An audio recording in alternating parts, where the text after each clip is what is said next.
Oi gente, tudo bom? Meu nome é Ana Cristorino, sou médica dermatologista e eu sou vegana. E hoje eu queria conversar com vocês sobre furúnculo de repetição. O que seria o furúnculo, tá? O furúnculo é uma infecção por Staphylococcus aureus da glândula sebácea do folículo piloso, tá? E aí, o que acontece? Esse furúnculo fica inchado, forma como se fosse um ponto de pus e depois esse pus sai. Na maioria das vezes. Algumas pessoas saram sem o pus sair. Mas na maioria das vezes fica tipo como se fosse uma bola inchada, forma um pontinho de pus e depois se estoura.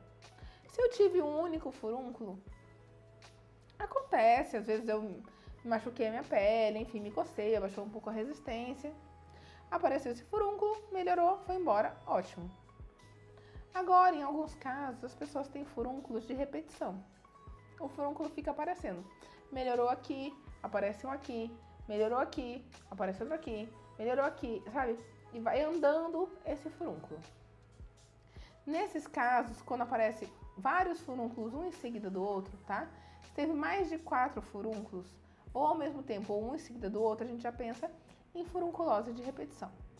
É importante você passar com o seu dermatologista para descartar aquilo que a gente conversou num outro vídeo, hidradenite, tá? Muitas vezes a hidradenite ela é confundida com furúnculo de repetição. Sendo descartada a hidradenite, tá? Pensando que realmente isso são furúnculos, é importante a gente tratar o que está causando esse furúnculo.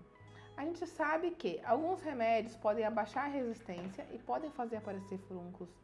Também o estresse é uma coisa que pode abaixar a resistência. Se você teve uma outra doença um pouco mais grave, a baixa resistência também pode aparecer. Diabetes também é uma coisa que abaixa a nossa imunidade, também pode fazer aparecer furúnculos. Mas é importante a gente pensar em quê? Em tratar esse Staphylococcus aureus que eu tô. Porque se eu tive um e sumiu, provavelmente meu corpo deu conta disso daí e eliminou esse Staphylococcus da minha pele. Agora, algumas pessoas são portadoras assintomáticas, né? Elas têm o Staphylo e ele fica ali quietinho. E aí aparece, você vai se coça, uma coceirinha boba. A gente nem vê que eu me cocei e eu me feri, mas na verdade, quando eu me cocei, eu me feri. A gente faz micro fissurinhas na nossa pele. E às vezes dessas micro fissurinhas aparece. A gente tem que pensar também, tá? Que quem tem furúnculo de repetição, às vezes tem uma outra doença de pele de base. Então, por exemplo, crianças, é muito comum crianças que têm dermatite atópica.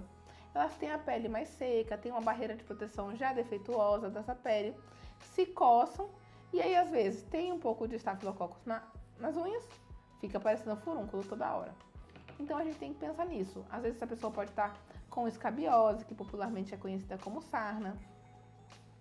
Então nesses casos, né, a gente tem que tratar também a doença de base. E pensar em quê? Em pensar em diminuir a população de estafilococcus dessa pessoa. Então é importante, né, nesses casos de furúnculo de repetição, descartar a hidradenite, como a gente conversou, tratar alguma doença de base que você possa vir a ter, tá? Então, se você tiver alguma doença de base sistêmica, como por exemplo diabetes, ou algum remédio que você está tomando está baixando a imunidade, ou o próprio estresse pode estar baixando a imunidade, pensar em doenças de pele que possam estar associadas junto e pensar também na desinfecção desses estafilococos, tá? O tratamento da furunculose, normalmente ele é feito com antibióticos orais e também antibióticos tópicos, tá? Se você tiver um único furúnculo, nem sempre precisa de antibiótico oral, tá? Às vezes a gente trata só com pomada mesmo. Mas quando é uma furunculose de repetição, normalmente a gente associa as duas coisas. Então, se você tem furúnculos muito frequentes, procure o seu dermatologista. Ficou alguma dúvida? Deixa aqui nos comentários e até o próximo vídeo.